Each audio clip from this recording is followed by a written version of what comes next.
Welcome to the Daily Caller's headquarters in Washington, D.C. We're live covering the midterm election results. I'm Stephanie Hamill. Here with me is Sagar and Jetty. Here's our White House correspondent and the Daily Caller Foundation's Kevin Daly.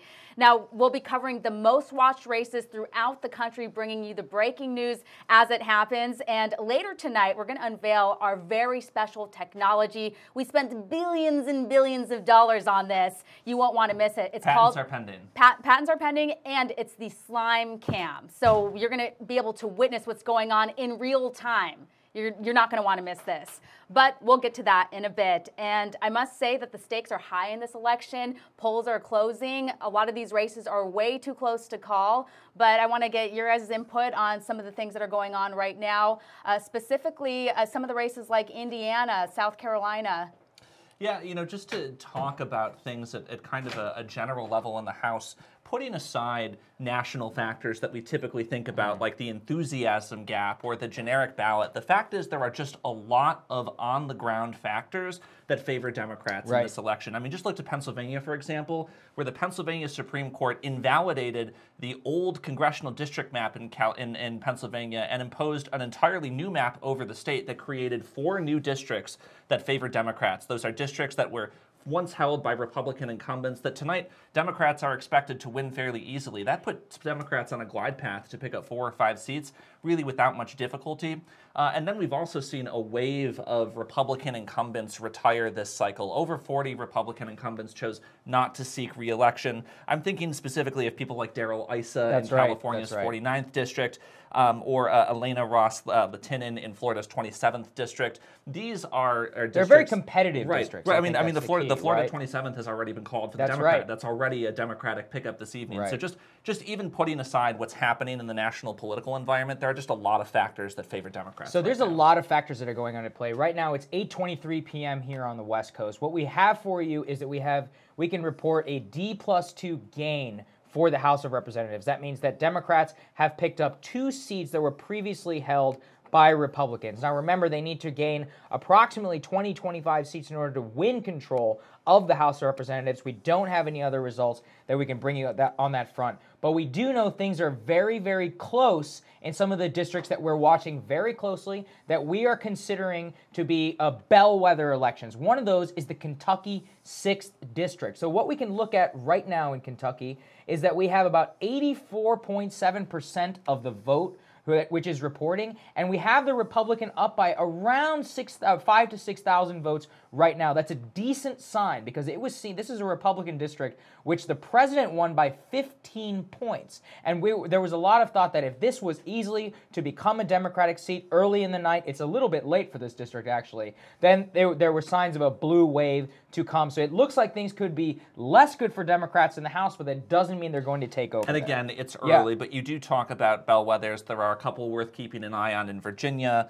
The Virginia 10th, for example, where the incumbent, Barbara Comstock, a Republican, has already lost to her Democratic challenger. That's right. You know, that's a race, I think, that has a lot of symbolic importance because Barbara Comstock was actually the last elected Republican office holder inside the Beltway. So just as a symbolic matter, the D.C. metro area's schism from Red America is truly complete, which is a fairly modern development. Yeah, it is. Another race worth keeping an eye on is the Virginia 7th. That's Congressman Dave Bratt, who famously upset Eric Cantor in 2014, facing a spirited and unexpected challenge from a Democratic upstart in that district. What all of these districts have in common, the Kentucky 6th, the Virginia 10th, the Virginia 7th, is that they are by and large suburban. The 7th is the Richmond suburbs, the 10th, the outlying D.C. suburbs, the 6th, the suburbs of Frankfort and Lexington. These are the battlegrounds of this election. And right now, again, it's early. There are conflicting signals. But I think he's a little bit behind. We just checked. Yes, we did, yeah. And I mean, obviously it's too early, and you know, what was like, they had checked in like 1% of the vote. That's right, yeah. So, I mean, we have a lot of things that we still need to cover here. Sure. Let's move on now to the Senate. Richie, could we have that map for our viewers, please? So what I want to draw everybody's attention to here is that we have just a little over of 70% of the vote, which is coming in Florida. This is a very, very tight race. Yes. And what you should see on the screen in front of you is that you have Rick Scott, who's actually ahead by about 0.2% of the vote, with almost 7 million votes in here, actually 8 million votes in here on this election, and it's looking good for Republicans right now. Again, 30% of the vote still to come in, but this is a tight race that the president put a huge amount of his political capital into. Quite the nail biter. Something worth noting, about this race is that Florida, causes political observers such anxiety because it tends to vote in two waves, right? Florida straddles two different time zones, so the southern, more liberal parts of the state come in first, while the Panhandle remains open for an additional hour or so. That is an extremely Republican area. So earlier in the evening, we saw the Democrat Andrew Gillum, the gubernatorial nominee, leading, Bill Nelson leading fairly comfortably. Now Republicans have offset that lead and taken a narrow lead of their own because the Panhandle is reporting. Something worth noting about the Panhandle, however, is, of course, that region has been decimated by hurricanes this season. That's right. And as much as we don't want to put a political gloss on natural disaster, the fact is this hurricane season was not good for couple of other races that we want to bring to your attention. We have Texas, which the polls have closed. Obviously, high-stakes battle between Beto O'Rourke and Ted Cruz. Beto O'Rourke, a bit of a mainstream media darling here, but we have only less than 1% of the vote in, with Beto leading. There's only about 2 million votes in on that election, and we're going to keep you guys apprised of that. If we do have a big break, we'll be breaking in here at the Daily Caller Facebook page. Not even 1% reporting right now. Right. So yeah, but Beto's ahead like by 2%. That's right. I'm sure some people are cheering right now.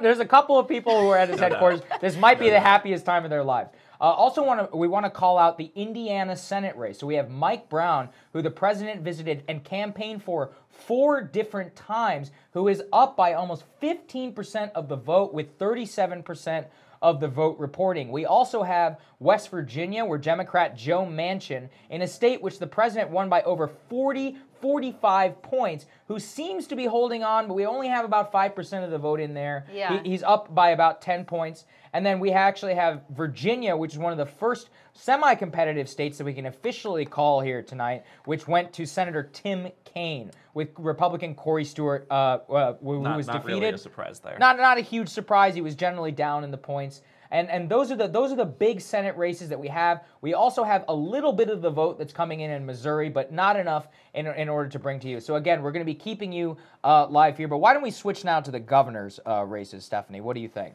I definitely want to look at Florida. I mean, this has been one of the most watched races in the country. DeSantis versus Gillum. I mean, basically DeSantis' message was, do you want Florida to be a socialist state? Do you want Florida to be the next California or New York? People flee these states to Florida for the low taxes. If you love taxes, you're going to love Gillum. So this is an amazing race. I think, looking at what's reporting here with Florida and Rick Scott, that might be a good sign for DeSantis, but we'll have to see. Something worth noting about these races in the South is that the Florida gubernatorial, as you say, you have Andrew Gillum running an unapologetically progressive campaign. Just north of Florida in Georgia, you have Stacey Abrams running an unapologetically progressive campaign. You have Beto O'Rourke, who's shifted to the far left in Texas on basically every issue. Really, ever since Bill Clinton and Al Gore exited the national stage and ended the New Democrat coalition, Democrats have struggled to compete in the South. They've basically been wiped out across the entire South. And what we've seen tonight is a new generation of hard left minority candidates running avowedly progressive platforms, sort of counterintuitively in the Deep South, and doing exceedingly well. I don't have much to say about that yet, but whatever happens tonight, that's something to sit with, because it is absolutely counter to the with political Florida, narrative. They registered 500,000 Puerto Ricans, so they were wondering how that was going to play in both of these races. These are people that are really upset about Hurricane Maria, and they feel like maybe the president didn't do a very good job with handling that. Now, of course, that was a lot of the media in play that was kind of influencing maybe their reaction and to the response, because a lot of the people that were working on it said that they did respond properly and they did the best that they could. It was a very difficult situation responding to that hurricane disaster. That's a good point. The Latino vote is something that everybody's watching very, very closely in Florida, and to see if that's altered the 2016 dynamics. Let's check in here. Richie, if we could get the map up on the screen for our viewers. I want to point them both to Florida, where we have about 72% of the vote that is coming in here, and we have Ron DeSantis really in a neck-and-neck race, leading by 0.4% of the vote in Florida. Again, this is a candidate who got the blessing of Donald Trump all the way back going into the primary. Right. And we should also check in on Georgia. This is a very high stakes race that's currently happening in Georgia. About 8% reporting. Yeah, about 8% of the vote reporting, so we don't want to read too much into that. But we are keeping an eye on that all night, where we have Stacey Abrams. It's worth discussing why these gubernatorial races are important in the presidential context. Sure, yeah. Because the governors of the state basically control the entire electioneering apparatus and the political apparatus that is enormously useful for presidential campaigns. And that's been a boon to Republican presidential efforts in Florida. These last 20 years, Republicans have held the Florida governorship continuously for the last 20 years. So were Andrew Gillum to prevail tonight, it would portend bad things in terms of how Trump is doing with voters in Florida, but it would also just raise a serious logistical problem for his 2020 campaign. Absolutely. Sagar, do you want to jump over to the slime camp? Sure. I want to give our viewers a little bit of an update here. So we have spent quite literally billions and billions of dollars, like many times our market capitalization here at the Daily Caller, on developing some proprietary technology. We have several patents which are pending all the way from the FDA to the IAEA to approve some of the nuclear aspects. Administrative state. The entire administrative state, even the international administrative state is checking in on some of the proprietary technology here. Basically, the way this works is that we are going to throw to an undisclosed location, a black site Daily Caller location, which exists somewhere in your imagination. And within that place, what we're going to see is one of our reporters who doesn't even know where she is. She was flown with a black hood on a military aircraft to this location, in which there will be two people who are definitely not interns and very high-paid staffers, who are dressed up as one as an elephant, one as a donkey. When we have major races to call here at the Daily Caller, what we're going to do is we're going to have our reporter, who has absolutely no idea where she is going to be sliming either the Republican, if a Democrat wins, with blue slime to represent the blue wave, and if it's a Democrat who loses, then the donkey will get red slime poured onto them. This is not to be confused with waterboarding. No, this is emphatically not waterboarding. This is not an enhanced interrogation technique, but it bears some similarity. We've consulted with John Yoo. He's given us the green light. That's right. We have a Department of Justice memo that has cleared us of any wrongdoing before we've even done anything. So let's now go to our reporter at our undisclosed location at our black site, Amber Athey, who is standing by. Updated as these results come out for the 2018 midterm elections. As Sagar said, I am actually at the Daily Caller's black site location. I have no idea where I am. I was basically kidnapped this morning. They threw a bag over my head, tossed me in the back of a van like a sack of potatoes, and here I am now. So I can't even tell you where I am. I have no idea. Everyone who is in this room right now has top secret security clearances. We've gone through training at Quantico, and we are ready to unveil this very special technology for you guys.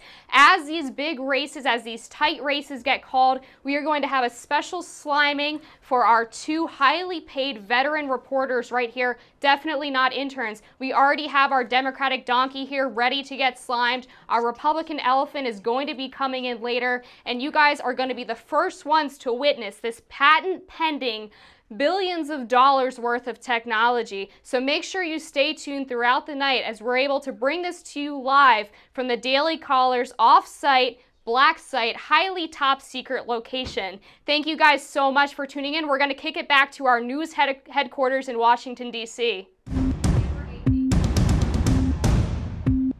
Thank you, Steph. Again, Amber Athey, thank you so much. We didn't realize that you were kidnapped for this very important assignment, but again, we really appreciate it. So we are going to take some questions, not in this segment. We're going to be back with more live updates. We're following all of the most important, most watched races in the country. And Sagar, Kevin, final thoughts?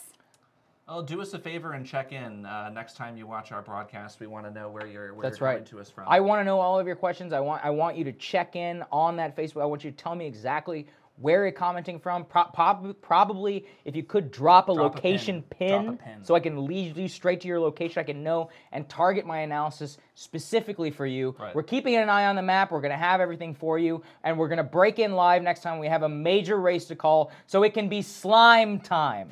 All right? Slime time. See you in a bit. Thanks, everybody.